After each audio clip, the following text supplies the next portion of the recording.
हे कैसे हो तुम सब लोग? एंजॉय कर रहे हो? अगर तुम एंजॉय कर रहे हो तो पहले कमेंट पे लिख दो yes sir we are enjoying so much.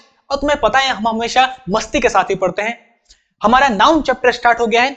पिछली क्लास पे हमने नाउन का जो बेसिक चीजें होती है वो पढ़ी और 4 रूल भी हमने कंप्लीट किए। और आज हमारा नेक्स्ट वीडियो है, नेक्स्ट पार्ट है, इस पे तुम्हारा नाउन चैप्टर कंप्लीट हो जाएगा, पूरा कंप्लीट, केवल 2 वीडियो में। लेकिन बहुत ही धमाकेदार वीडियो है। देखो आज फाइनल पार्ट है और फाइनल पार्ट हमेशा धमाकेदार होता है, सबसे यूनिक, अलग ही। और इस पे हम वो रूल्स कवर करने वाले हैं जिसको देखने के बाद तुमसे एक भी क्वेश्चन मिस नहीं होगा, ये मेरी गारंटी है। अरे हाँ भाई, वीडियो देखो तो तब जाके पता चलेगा। इसलिए बहुत ज्यादा इंपॉर्टेंट वीडियो है आज की, एंड तक देखना और अपनी कॉपी पेन लेकर रेडी हो जाओ। करते हैं आज की धमाकेदार वीडियो को स्टार्ट।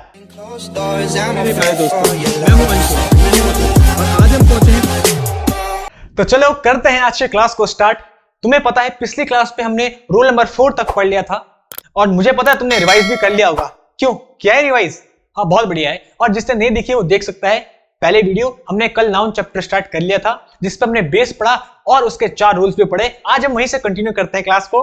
देखो तुम सब मस्ती के साथ देखते रहना, बहुत इजी चैप्टर है और इस चैप्टर से एक भी क्वेश्चन नहीं छूटेगा। बट हाँ पूरा पढ़ते रहो, बहुत इजी है। रूल नंबर 5 अब हम पढ़ने वाले हैं। अब जरा फोकस के साथ सबके सब यहां देखो। रूल नंबर जो 5 है वो हम नाउन्स के बारे में पढ़ रहे हैं। कि नाउन्स के बारे में देखो मैंने तुम्हारे लिए पूरा एक चार्ट बना दिया है। हम उन नाउन्स के बारे में पढ़ रहे हैं रूल नंबर 5 में, जो कि हमेशा अपने साथ वर्ब की कौन सी फॉर्म लेते हैं? हमेशा वर्ब की सिंगुलर फॉर्म ही लेते हैं। वर्ब की प्लूरल फॉर्म वो कभी नहीं लेते। ध्यान से सुनना, हम पढ़ रहे हैं रूल नंबर 5 में उन नाउन्स के बारे में जो हमेशा अपने साथ सिंगुलर फॉर्म ही लेते हैं, वर्ब की प्लूरल फॉर्म कभी नहीं लेते। और क्योंकि वो वर्ब की प्लूरल फॉर्म कभी नहीं लेते, सिंगुलर फॉर्म ही लेते हैं, इसका मतलब जो नाउन्स हैं वो हमेशा अपनी, तुम ये बोल सकते हो, सिंगुलर फॉर्म में रहते हैं। उनका प्लूरल हम नहीं बना सकते।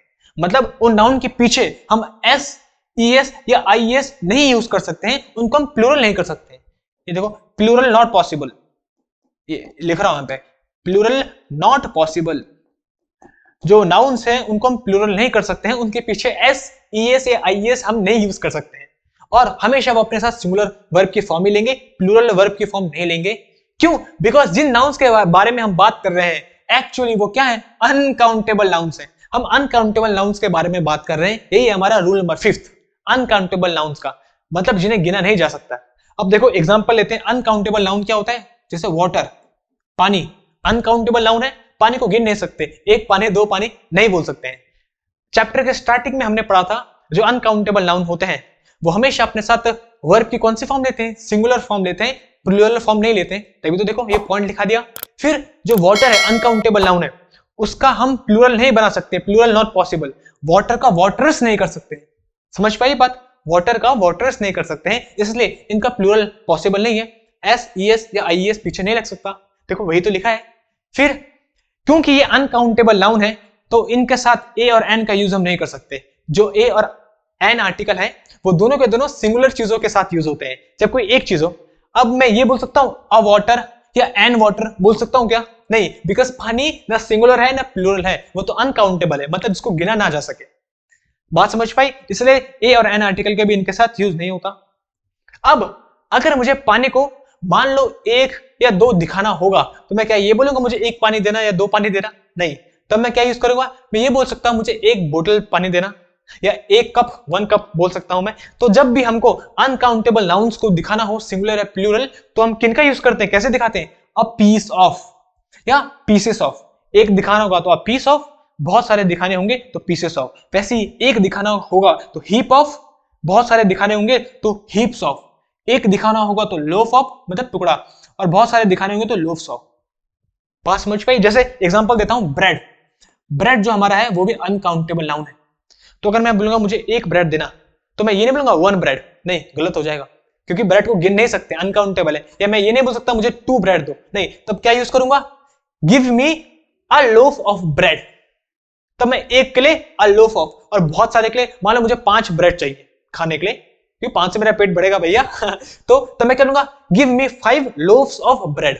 तो जब काउंटेबल अनकाउंटेबल नाउन्स को हमको सिंगुलर प्लूरल दिखाना होता है तो हम फिर इनका यूज करते हैं, इन वर्ड्स का।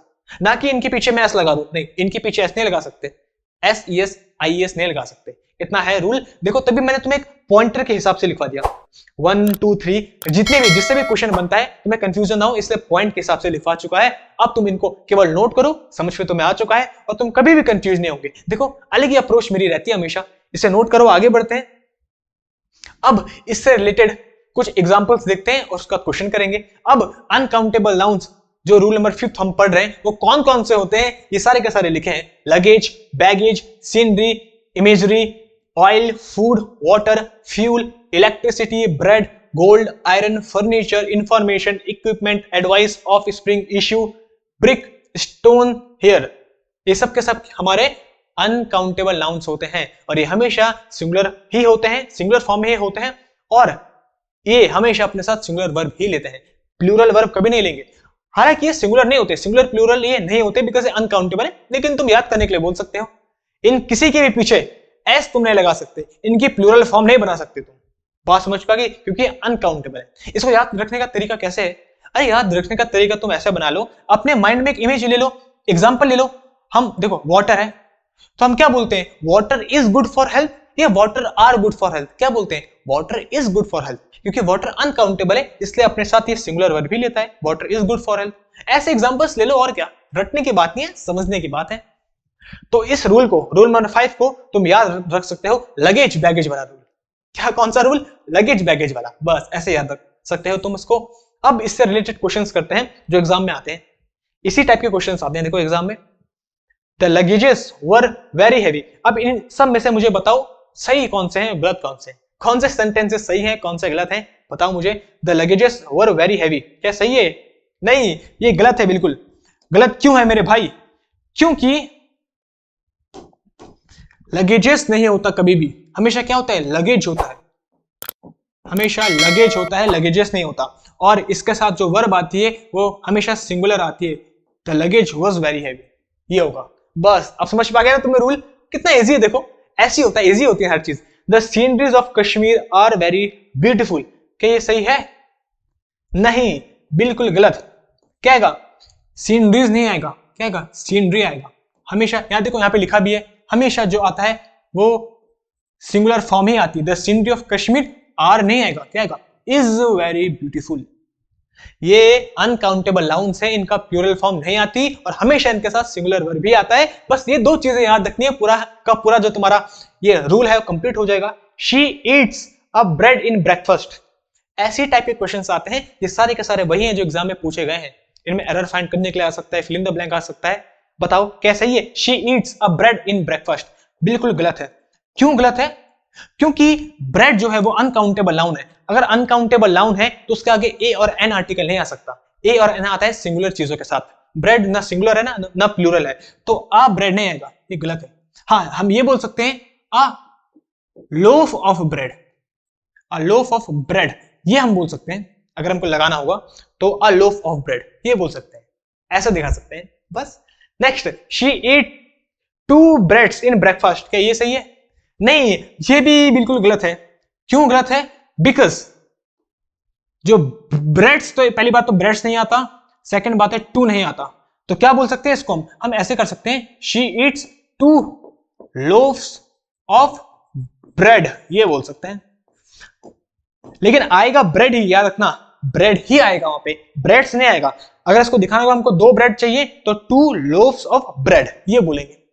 अब बात समझ पा गई? क्योंकि अनकाउंटेबल है, इसको एस नहीं लगा सकते और इसके आगे फिर 2 हम नहीं गिन सकते, क्योंकि गिनने वाला नहीं है तो 1 2 नहीं बोल सकते। बस last, he gave me an information. अब देखो ये क्वेश्चन आता है एग्जाम में, ये बैंकिंग में भी आता है। एक बड़ा सा पैराग्राफ दे देंगे और उसके बीच में इसको डाल देंगे, बोलेंगे एरर फाइंड करो। तुम बोलोगे सर बैंकिंग तो बहुत टफ आता है। अरे टफ नहीं है, सारे के सारे जितने भी कॉन्सेप्ट होते हैं सेम ही होते हैं। बताओ मिस्टेक कहां पे है? अब जिसको आधा अधूरा नॉलेज होगा, मैंने तो मैं कल भी बोला था आधा अधूरा नॉलेज बहुत खतरनाक होता है, तो वो बोलेगा सर इंफॉर्मेशन है, और इंफॉर्मेशन क्योंकि ये वाउल है तो वाउल से पहले एन आता है, बिल्कुल सही है, इस पे तो कोई एरर नहीं है। लेकिन इसी में एरर है, क्यों? बिकॉज जो इंफॉर्मेशन है, अभी तो हमने पढ़ा कि इंफॉर्मेशन ये सब के सब, देखो इंफॉर्मेशन लिखा भी यहाँ पे, वो अनकाउंटेबल है तो उसका आगे ए या एन नहीं आएगा। ही गिव मी इंफॉर्मेशन आएगा, एन नहीं आएगा। ही गिव मी इंफॉर्मेशन, बस इतना आएगा, इसलिए ये भी गलत है।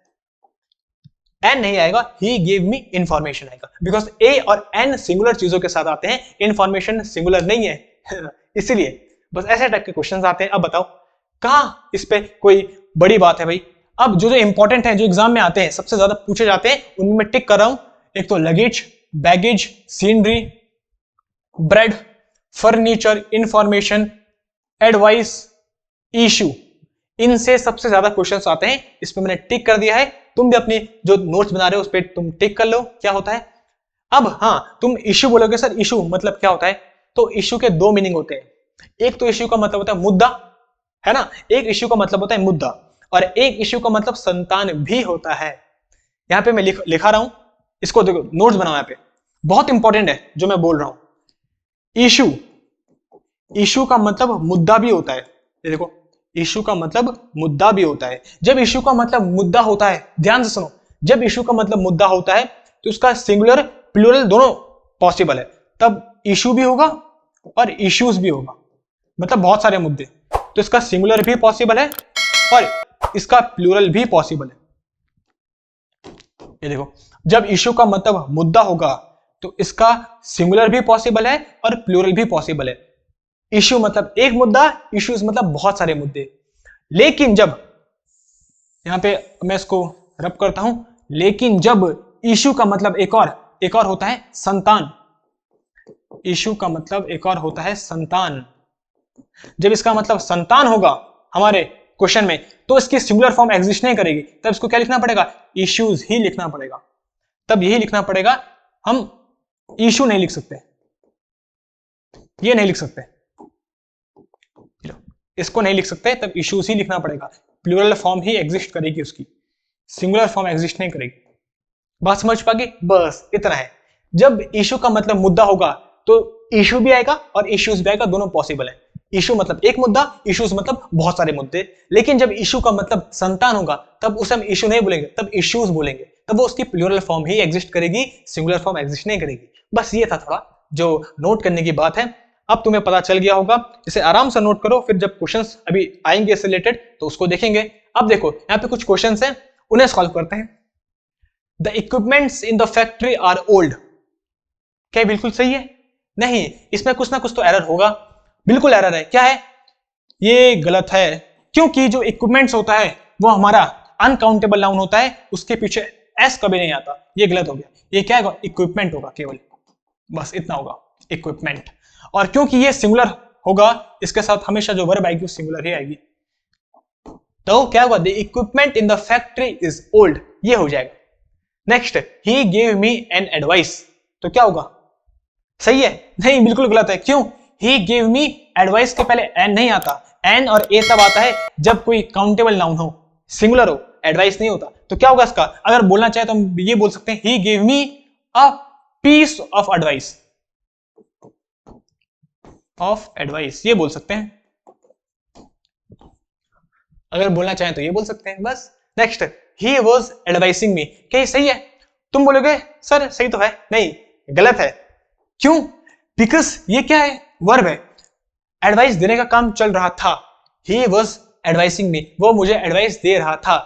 तो क्योंकि ये वर्ब है, देखो ये जो एडवाइसिंग है ये वर्ब है, तभी तो उससे पहले हेल्पिंग वर्ब आया है, ये वर्ब है, और वर्ब की कौन सी फॉर्म है? ING form.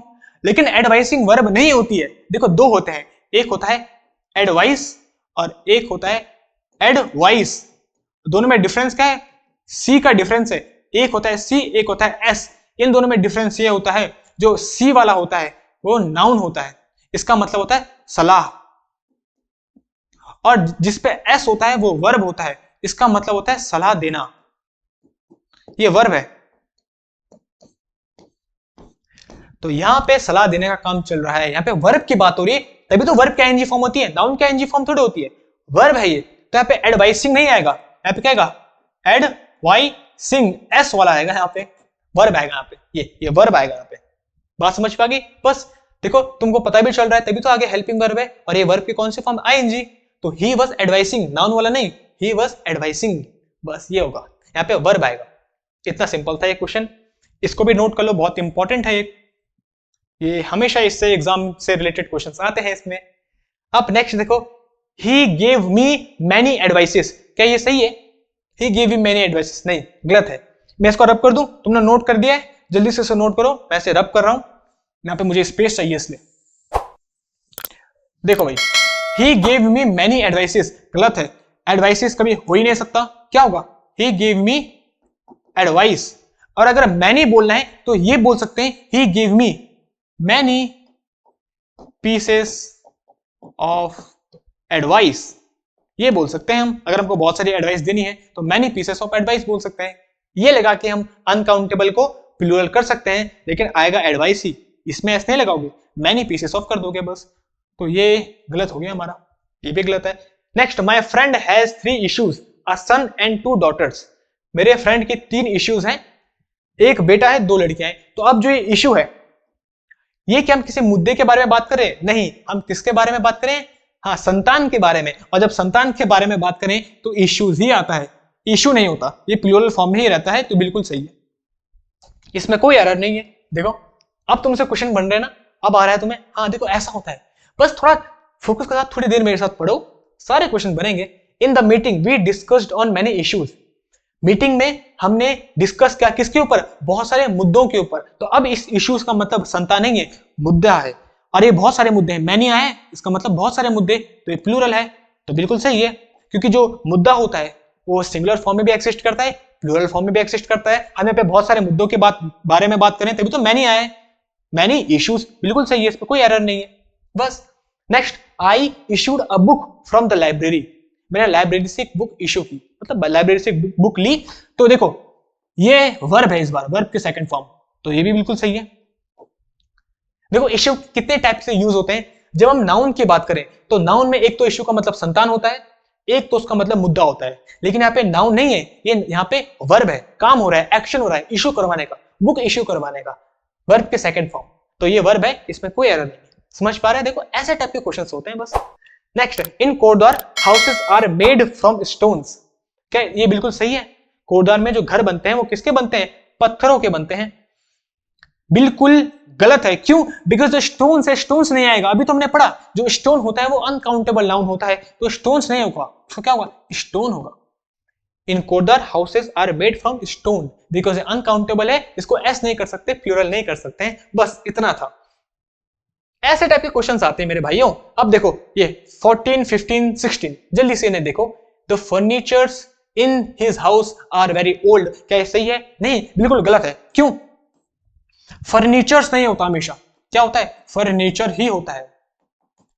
हाँ, इसको प्लूरल नहीं कर सकते हैं, और आर नहीं आता, हमेशा इसके साथ कौन सी वर्ब आती है? सिंगुलर, इज आता है बस, बिकॉज फर्नीचर अनकाउंटेबल है और इसके साथ हमेशा इज आता है। देखो भाई, मेरे पास एक चेयर होगी तो मैं इसको सिंगुलर प्लूरल बोल सकता हूं, एक चेयर के लिए एक चेयर, और 2 या 10 हो तो चेयर्स।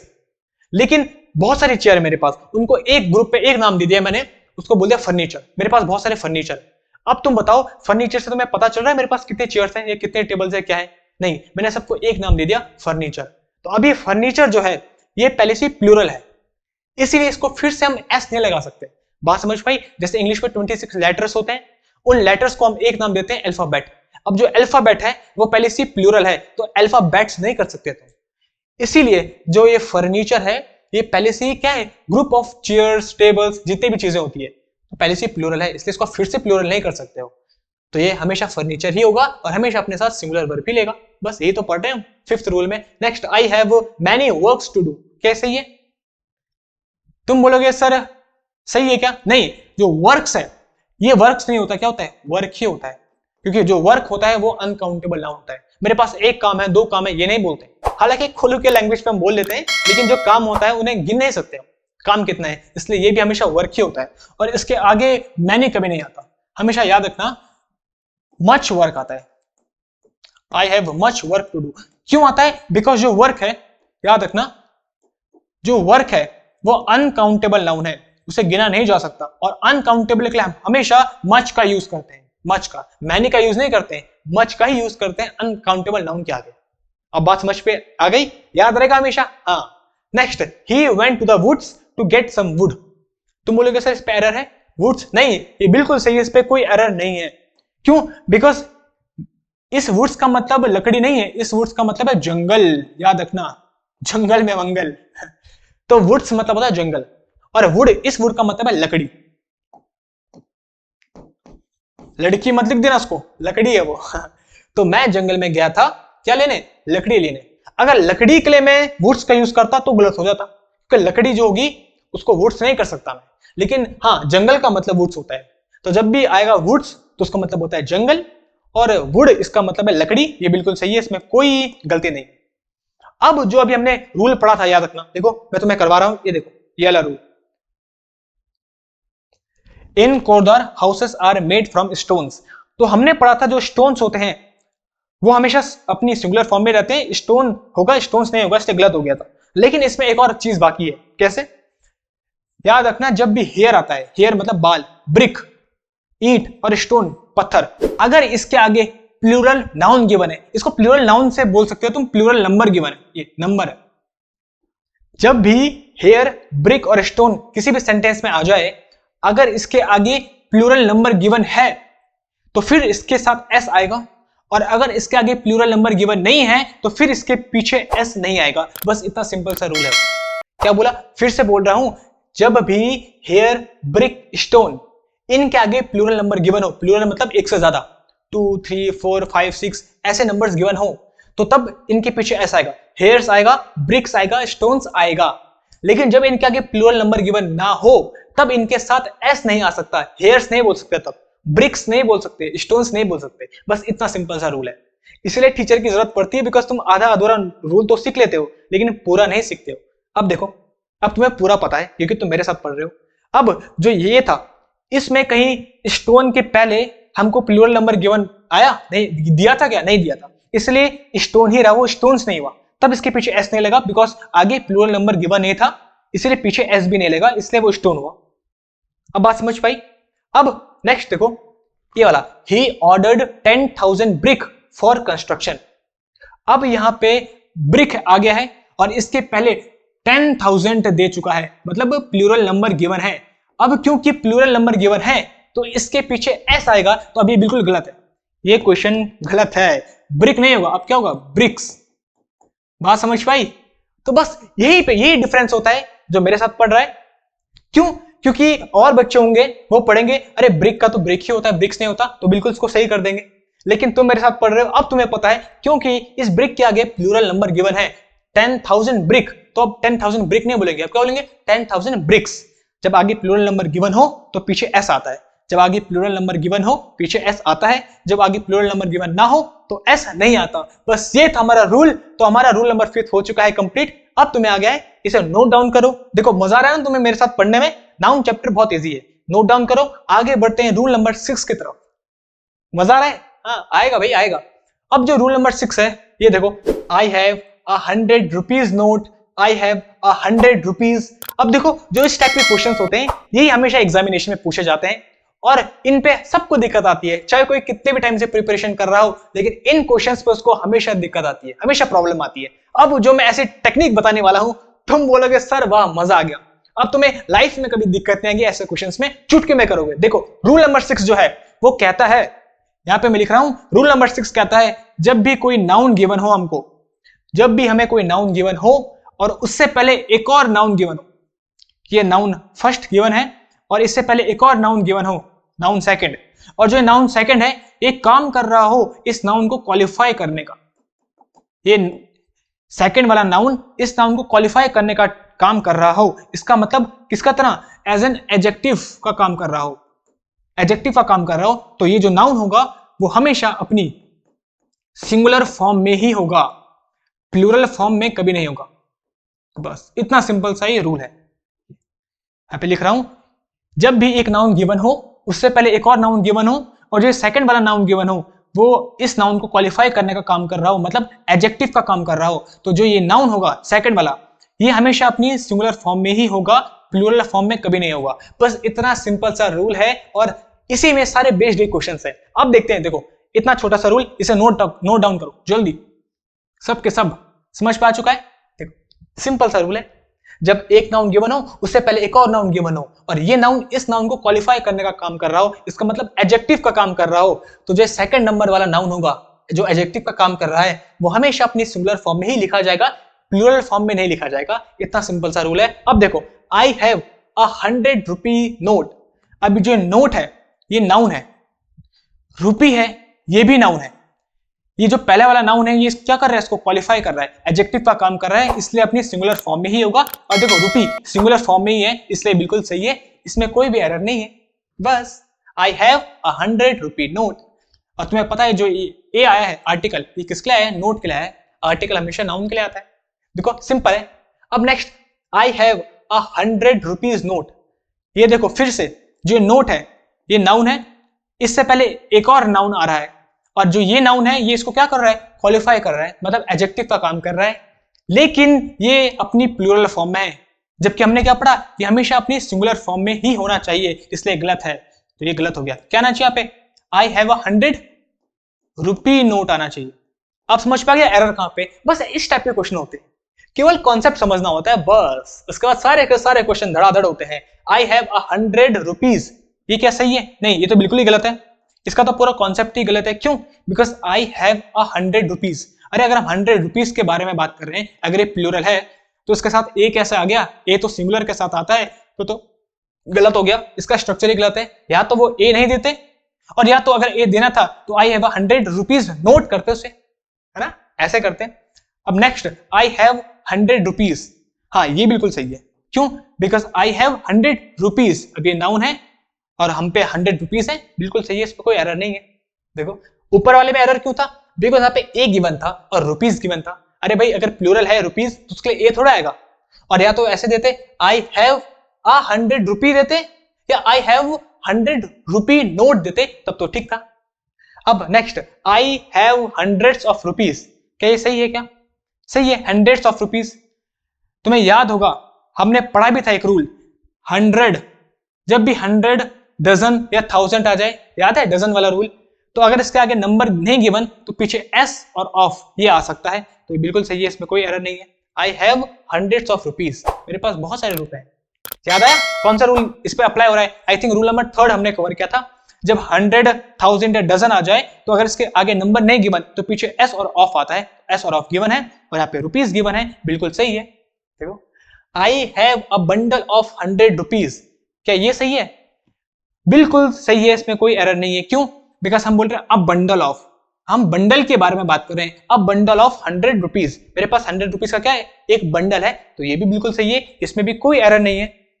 देखो we went to a 5 stars hotel, क्या इसमें एरर है, हाँ बिल्कुल एरर है। क्यों, बिकॉज होटल एक नाउन है और इससे पहले स्टार्स ये एक और नाउन है, और ये नाउन इसको क्वालिफाई करने का काम कर रहा है, तो हमेशा अपनी सिंगुलर फॉर्म में होगा, तो स्टार्स नहीं होगा, क्या होगा, स्टार होगा।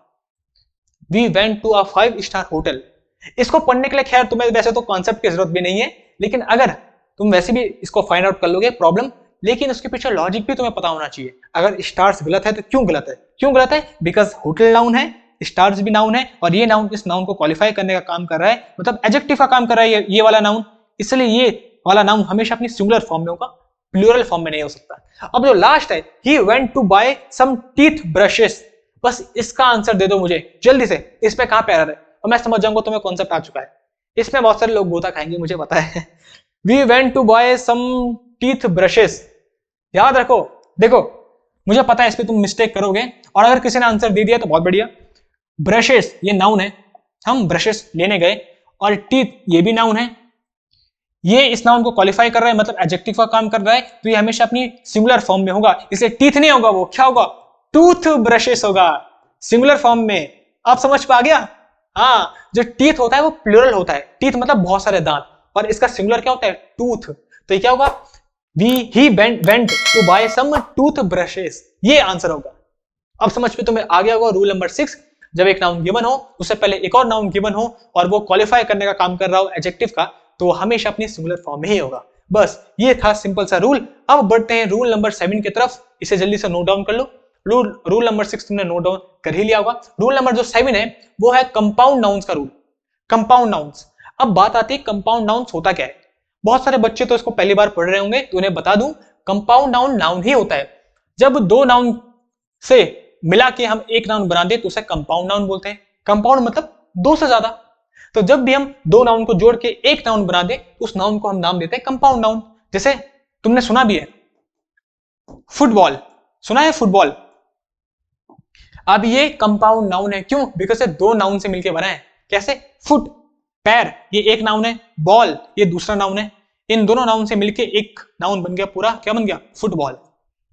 तो तुम्हें पहले पता था, आज पता चल रहा है ना? है अच्छा, बस ऐसा होता है। जैसे प्ले ग्राउंड हो गया, तो ये भी दो नाउन से मिलके बना है, प्ले ग्राउंड। ऐसे तो ऐसे बहुत सारे एग्जांपल्स हैं। तो मैंने तुम्हें बता दिया जो कंपाउंड नाउन होते हैं उन्हें क्या बोलते हैं?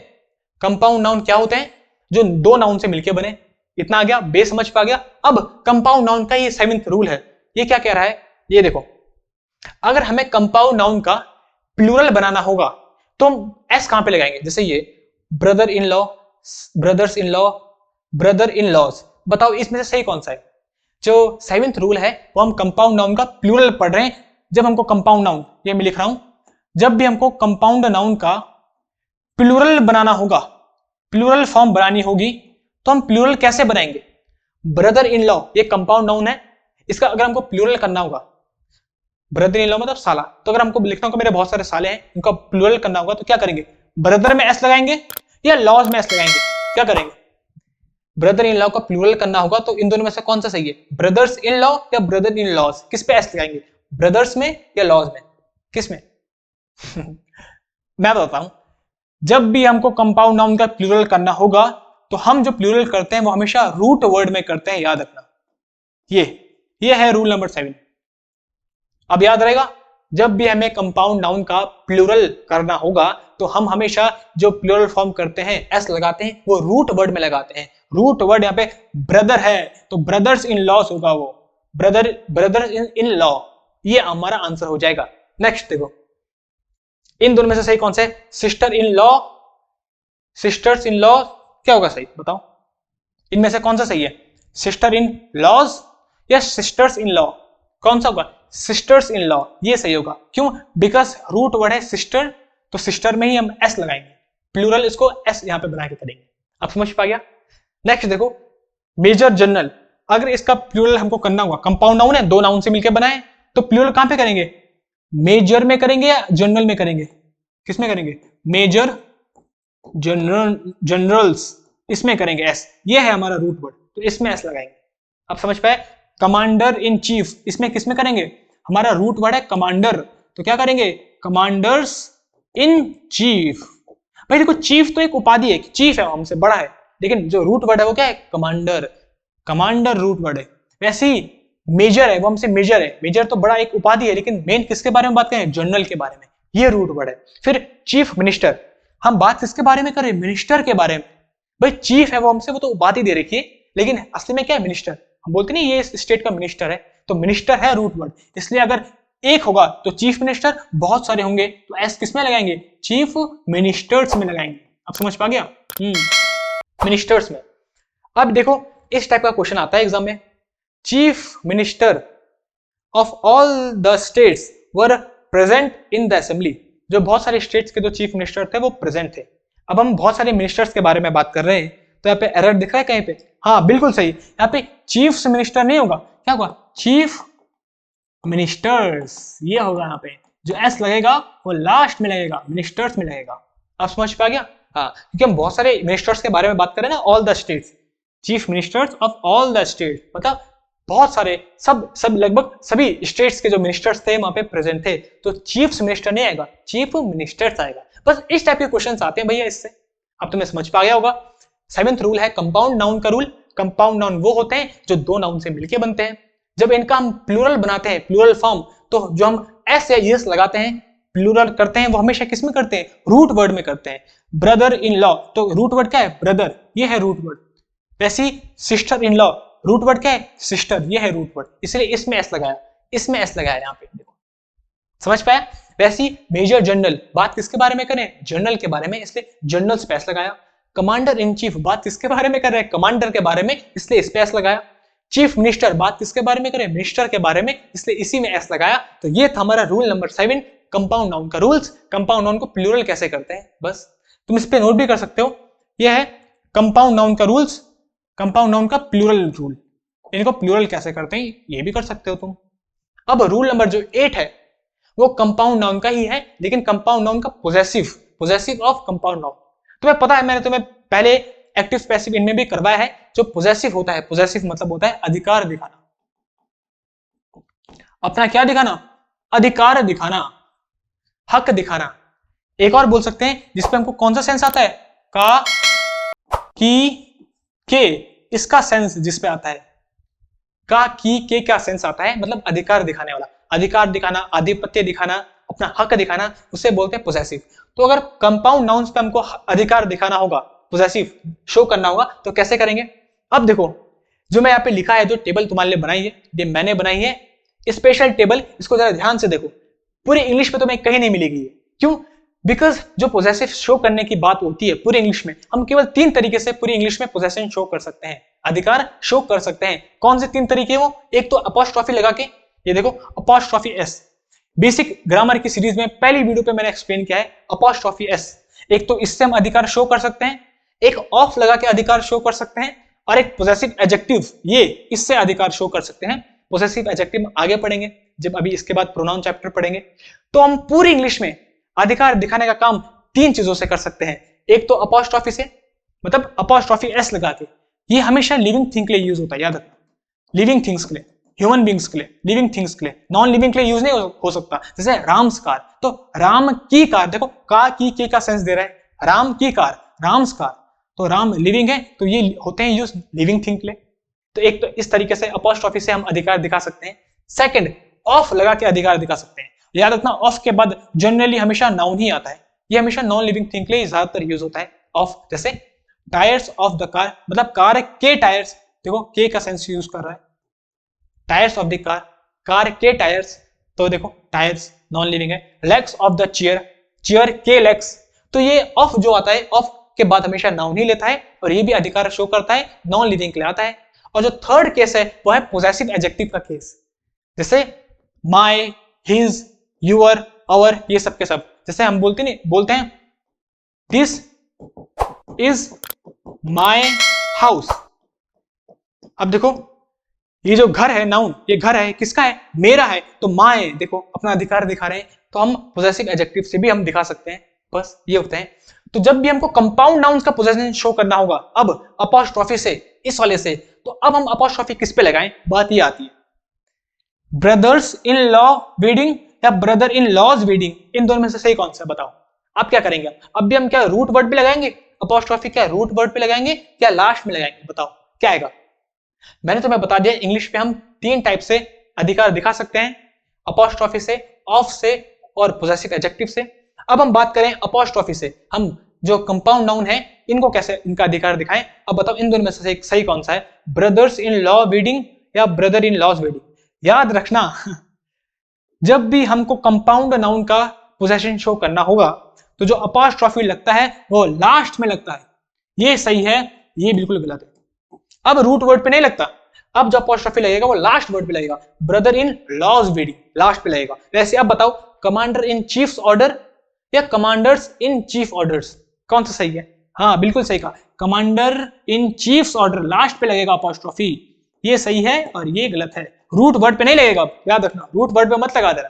हाँ, फिर फादर इन लॉज कार या फादर्स इन लॉ कार, कौन सा सही है, फादर इन लॉज कार, हाँ लास्ट पे लगेगा अपॉस्ट्रॉफी, लास्ट में, रूट वर्ड पे नहीं लगेगा, ये गलत है, रूट वर्ड पे नहीं लगेगा। तो ये था हमारा रूल नंबर 8, बस किसका, possessive case of compound nouns. जब भी हमें कंपाउंड नाउन्स का पोजेशन शो करना होगा तो अपॉस्ट्रॉफी हम लास्ट पे लगाएंगे, लास्ट वाले वर्ड पे, रूट वर्ड पे नहीं। बस इतना सिंपल सा रूल है, इसको जल्दी से नोट डाउन करो। आगे बढ़ते हैं रूल नंबर 9 की तरफ। अब केवल हमारे 2 रूल बचे, बहुत ही छोटे छोटे से, जल्दी से उनको देखते हैं, फिर आज की वीडियो कंप्लीट। आज तुम्हारा चैप्टर कंप्लीट हो गया है, कंप्लीट हो जाएगा। देखो रूल नंबर जो 9 है वो कहता है, बहुत इजी रूल है और इससे सबसे ज्यादा क्वेश्चंस बनते हैं, याद रखना। बैंकिंग एसईसी में तो भर भर के क्वेश्चंस बनते हैं, सीजीएल सीएचएसएल इन सब में। क्या है, जब भी हमको 2 नाउन गिवन हो, 2 नाउन, यहां भी नाउन यहां भी नाउन, और सेम नाउन गिवन हो, ये भी सेम, और बीच में आ जाए प्रेपोजिशन, तो ये जो दोनों नाउन होंगे वो हमेशा अपनी सिंगुलर फॉर्म में ही होंगे। बस ये है रूल, सिंपल सा रूल। क्या बोला, जब भी हमें 2 नाउन गिवन हो और उनके बीच में प्रेपोजिशन गिवन हो और दोनों नाउन सेम हो बिल्कुल, तो हमेशा दोनों अपनी सिंगुलर फॉर्म में होंगे। जैसे एग्जांपल, विलेज टू विलेज, ये एक एग्जांपल है। ये भी नाउन है, देखो जब हमको 2 नाउन गिवन हो, ये भी नाउन है और ये भी नाउन है, और दोनों के दोनों सेम नाउन है, और बीच में क्या आ रहा है, प्रेपोजिशन आ रहा है। तो जो दोनों नाउन होंगे वो हमेशा अपनी सिंगुलर फॉर्म में ही होंगे, सिंगुलर ही होंगे, बस प्लूरल नहीं होंगे। हम ये नहीं बोल सकते विलेजेस टू विलेजेस, ये गलत हो जाएगा, बस ये गलत हो जाएगा। इतना सिंपल सा रूल है, रूल नंबर 9, बस यही है, इसके अलावा कुछ नहीं है, बस यही है नाउन, यही है रूल हमारा। जब दो नाउन गिवन हो, दोनों नाउन सेम हो और बीच में प्रेपोजिशन हो, तो दोनों नाउन जो आएंगे वो हमेशा अपनी सिंगुलर फॉर्म में आएंगे, प्लूरल फॉर्म में नहीं आएंगे, बस ये रूल है। अब मैं इसको रब कर रहा हूं, अब तुम मुझे बताओ भाई, क्यों बताओ, ये तुम पे 4 ऑप्शंस है, एग्जाम में आए इनमें से सही कौन सा है? 4 ऑप्शंस है, step by step, steps by steps, steps by step या स्टेप बाय स्टेप्स, बताओ कौन सा सही है? ए बी सी डी, कौन सा सही है? बिल्कुल सही कहा, ए सही है, स्टेप बाय स्टेप, बिकॉज ये भी नाउन है, ये भी नाउन है, और दोनों के दोनों सेम नाउन है, सेम है, तो हमेशा अपनी सिंगुलर फॉर्म में ही होंगे, बीच में क्या है, प्रेपोजिशन, बस। ये भी गलत है, ये भी गलत है, ये भी गलत है, बस यही है हमारा रूल नंबर 9, इसके बाहर कुछ नहीं है, यही है रूल नंबर 9, है छोटा लेकिन बहुत ही ज्यादा इंपॉर्टेंट है। और अब हमारा आज का लास्ट रूल है, रूल नंबर 10, ये लास्ट रूल है और ये सबसे खतरनाक है। देखो इस पे लिख दो धांसू, धांसू रूल, लो धांसू रूल लिख दो इसके आगे, सबके सब धांसू रूल, बस ये धांसू रूल है, ये तुम्हें किसी भी बुक पे नहीं मिलेगा, मैंने बनाया है ये रूल, धांसू रूल, बहुत खतरनाक है। देखो बुक में इस रूल को 3-3 रूल बना के देते हैं, 3-3 रूल बना के, मैंने इसको पूरा एक पे कंबाइन कर दिया है, बहुत बेस्ट, तुम्हें कहीं नहीं मिलेगा, धांसू रूल, इसके आगे लगा दो तुम रूल नंबर 10। अब रूल नंबर 10 क्या कहता है भाई? रूल नंबर 10 कहता है, हमेशा ध्यान से सुनना, बहुत ईजी है। रूल नंबर 10 कहता है जब भी हमें कहीं भी some, many, each, either, neither, much, one, few, ये सारे वर्ड मिल जाए, इसके अलावा और भी बहुत सारे वर्ड होते हैं, लेकिन बस इतने ही आते हैं, इतना याद रखने की जरूरत है, हमें और वर्ड याद रखने की जरूरत नहीं है, बिकॉज आज तक मैंने कभी एग्जाम में इसके बाहर कोई वर्ड नहीं देखा और तुम्हें भी कोई देखने की जरूरत नहीं है। जो मैंने लिखवा चुका है, जो मैंने पढ़वा चुका है, उसके बाहर नहीं आएगा, बस इतने ही वर्ड आते हैं हमेशा एग्जाम में, some, many, each, either, neither, much, one, few, इसको आइदर नाइदर नहीं पढ़ते, इधर नीदर ही पढ़ते हैं। तो जब हमको ये वर्ड्स दिख जाएं और इन वर्ड्स के बाद ऑफ द दिख जाए, ऑफ द, इसमें बहुत सारे लोग ऑफ द का रूल भी बोलते हैं, लेकिन ये तुम्हें कहीं नहीं मिलेगा, धांसू रूल, इसको याद रखो, या ऑफ द का रूल याद रखो। जब हमें ये सारे के सारे वर्ड्स दिख जाएं और इनके बाद ऑफ द दिख जाए, तो याद रखना ऑफ द के बाद हमेशा नाउन ही आता है। अब अगर ऑफ द के बाद नाउन आएगा तो नाउन 2 टाइप के होते हैं, एक होते हैं अनकाउंटेबल नाउन, एक होते हैं काउंटेबल नाउन। अनकाउंटेबल नाउन अगर आ गया तो हमेशा अपनी सिंगुलर फॉर्म में ही होते हैं, ये तुमने पढ़ा था सेकंड, कौन सा रूल आज जो हमने पढ़ा, जो अनकाउंटेबल नाउन होते हैं, लगेज बैगेज वाला रूल, रूल नंबर 5 था, वो हमेशा सिंगुलर फॉर्म में होते हैं, तो हमेशा सिंगुलर ही होंगे। और अगर हमें काउंटेबल नाउन मिल गए तो वो हमेशा प्लूरल फॉर्म में ही आएंगे, याद रखना, हमेशा प्लूरल फॉर्म में ही आएंगे, और ये हमेशा अपनी सिंगुलर फॉर्म में ही आएंगे, ये प्लूरल फॉर्म में नहीं आएंगे। बात समझ पाई? फिर से बोल रहा हूं, रूल नंबर 10 क्या कह रहा है, जब हमको ये सारे के सारे वर्ड्स दिख जाएं और इनके बाद ऑफ द दिख जाए, तो ऑफ द के बाद नाउन ही आता है। अब नाउन 2 टाइप के आ सकते हैं, या तो अनकाउंटेबल आ सकते हैं या तो काउंटेबल आ सकते हैं। अगर अनकाउंटेबल आएंगे तो वो तो हमेशा सिंगुलर फॉर्म में ही आएंगे, जैसे वाटर हो गया, फर्नीचर हो गया, ये हमेशा अपनी सिंगुलर फॉर्म में आएंगे, वाटर, फर्नीचर, ये सिंगुलर फॉर्म में आएंगे, ये तो तुम्हें पता ही है। लेकिन अगर काउंटेबल नाउन आ जाए जिसको हम काउंट कर सकें, तो वो हमेशा अपनी प्लूरल फॉर्म में ही आएंगे। इसका भी एग्जांपल यहाँ पे लिख लेता हूं, जैसे स्टूडेंट, इन्हें हम काउंट कर सकते हैं, तो इन्हें हम क्या लिखेंगे, स्टूडेंट लिखेंगे, प्लूरल फॉर्म में ही आएंगे हमेशा। अब समझ पा गए? ऐसे इतना आ गया, लेकिन अभी खत्म नहीं हुआ, अभी कहानी खत्म नहीं हुई। अब जो वर्ब आएगी इसके आगे, वर्ब, वो वर्ब इस नाउन के अकॉर्डिंग नहीं आएगी, वर्ब किसके अकॉर्डिंग आएगी, इन वर्ड्स के अकॉर्डिंग आएगी। बस ये रूल है, रूल नंबर 10 हो चुका है कंप्लीट।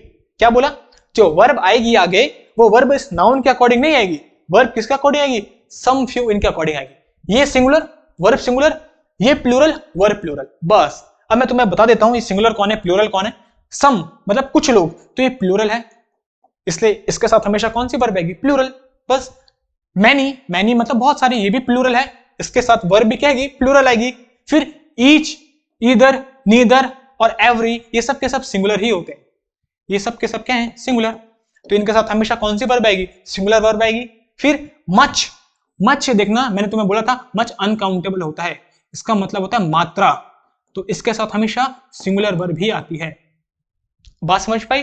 मैंने तुम्हें बताया भी था मच वर्क, इसलिए मच अनकाउंटेबल होता है, ये अनकाउंटेबल चीजों के साथ ही यूज होता है, इसका मतलब होता है मात्रा, इसके साथ हमेशा वर्ब आती है सिंगुलर। फिर वन तुम्हें पता है मतलब एक, तो ये भी क्या होगा, सिंगुलर ही है, सिंगुलर वर्ब ही आएगी। फ्यू मतलब कुछ, तो ये प्लूरल है, एक तो नहीं है ना, कुछ है, तो इसके साथ हमेशा कौन सी वर्ब आएगी, प्लूरल। बस इतना सिंपल सा रूल था। अब तुम्हें समझ पे आ गया है, जब ये वर्ड्स दिख जाए उसके बाद ऑफ द दिख जाए तो नाउन आएगा। नाउन अगर अनकाउंटेबल होगा तो सिंगुलर फॉर्म में होगा, और अगर काउंटेबल होगा तो हमेशा प्लूरल फॉर्म में होगा, मतलब स्टूडेंट्स ऐसे। और जो वर्ब आएगी वो इस नाउन के अकॉर्डिंग नहीं, किसके अकॉर्डिंग आएगी, इन वर्ड्स के अकॉर्डिंग आएगी। बस इतना रूल है, नोट करो। अब करते हैं इससे रिलेटेड ये 3 क्वेश्चंस और उसके बाद करते हैं अपना चैप्टर को फिनिश। बस हमारा नाउन चैप्टर हो चुका है फिनिश। अब इससे रिलेटेड फिर कुछ क्वेश्चंस करेंगे। अब देखो, some of the students are absent today, इसमें एरर कहां पे है, ये देखो ऑफ द आ चुका है, ऑफ द का रूल, धांसू ट्रिक, ऑफ द आ चुका है। ऑफ द जब भी आ जाए तो उसके बाद नाउन गिवन होगा। अगर ये काउंटेबल नाउन होगा तो प्लूरल फॉर्म में होगा, अनकाउंटेबल होगा तो सिंगुलर होगा। स्टूडेंट ये काउंटेबल नाउन है, इसलिए अपनी प्लूरल फॉर्म में होना चाहिए, तो प्लूरल फॉर्म में गिवन है, बिल्कुल सही है। बस, और इसके आगे जो वर्ब है आर, ये स्टूडेंट्स के अकॉर्डिंग नहीं आई है, किसके अकॉर्डिंग आई है, सम के अकॉर्डिंग। सम क्योंकि प्लूरल होता है इसलिए उसके अकॉर्डिंग आ रहा है, बिल्कुल सही है। आप समझ पाए, ऐसे टाइप के क्वेश्चन होते हैं, ये होता है कॉन्सेप्ट। जो आ रहा है स्टूडेंट्स के अकॉर्डिंग नहीं आया, किसके अकॉर्डिंग आया, सम के अकॉर्डिंग आया। नेक्स्ट देखो, one of the students is absent today, फिर ऑफ द आ चुका है, इसके पहले वन गिवन है। ऑफ द जब गिवन आ जाए तो ऑफ द के बाद हमेशा नाउन आएगा। नाउन या तो काउंटेबल आएगा या तो अनकाउंटेबल आएगा। काउंटेबल, ये काउंटेबल नाउन है तो काउंटेबल नाउन प्लूरल फॉर्म में आएगा। स्टूडेंट है ना, गिन सकते हैं, तो हमेशा प्लूरल फॉर्म में आएगा, प्लूरल फॉर्म में गिवन है, बिल्कुल सही।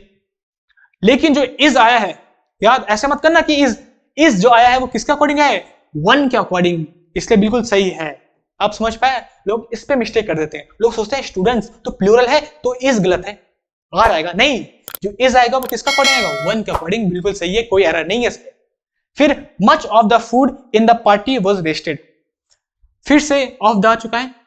ऑफ द के बाद हमेशा नाउन आएगा। नाउन या तो काउंटेबल आएगा या तो अनकाउंटेबल आएगा। जो फूड होता है वो अनकाउंटेबल नाउन होता है, तो गिन नहीं सकते फूड, 2 फूड नहीं, अनकाउंटेबल है, इसलिए सिंगुलर फॉर्म में बिल्कुल सही है। फूड्स नहीं, क्या फूड ही क्या, सही है। लेकिन जो यहाँ पे वज आया है, वज फूड के अकॉर्डिंग नहीं आया, वज किसके अकॉर्डिंग है, मच के अकॉर्डिंग। और अभी मैंने बताया था जो मच होता है अनकाउंटेबल नाउन, इसका मतलब होता है मात्रा, मात्रा दिखाता है, और इसके साथ हमेशा सिंगुलर वर्ब भी आता है, इसलिए ये भी बिल्कुल सही है। अब समझ पा गया? तो अब हमारा चैप्टर हो चुका है कंप्लीट, नाउन चैप्टर अब कंप्लीट हो चुका है। अगर किसी ने इससे पहली वीडियो नहीं देखी तो देख लेना, 2 वीडियोस पे मैंने पूरा चैप्टर कंप्लीट करवा चुका है जो एग्जाम में आता है। हमने बेसिक टू एडवांस सारे के सारे रूल्स कवर किए, 10 के 10 रूल पढ़े। अब तुम्हारा एक काम है, जाओ इसके बाद अपने नोट्स को रिवाइज करो एक और बार, और उसके बाद क्वेश्चन प्रैक्टिस करो, सैंपल पेपर उठाओ, प्रीवियस ईयर्स क्वेश्चन पेपर उठाओ और देखो हमने जो पढ़ा वो आ रहा है या नहीं आ रहा है। अगर तुम्हें आज की वीडियो पसंद आई तो वीडियो को जल्दी से लाइक कर दो और चैनल को सब्सक्राइब कर दो, बिकॉज ऐसी आगे धमाकेदार वीडियोस आने वाली है, इसलिए कहीं तुमसे मिस ना हो जाए। और अगर तुमने इसका पहले का पार्ट नहीं देखा, टेंस नहीं देखा, एक्टिव पैसिव नहीं देखा, तो तुम्हें यहाँ पे दिख रहा होगा, जल्दी से इसे क्लिक करो, इसे ओपन करो, अपने नोट्स बनाओ। मैं मिलता हूं तुम्हें नेक्स्ट वीडियो में, बाय बाय। दोस्तों, मैं हूं अंशु और आज हम पहुंचे हैं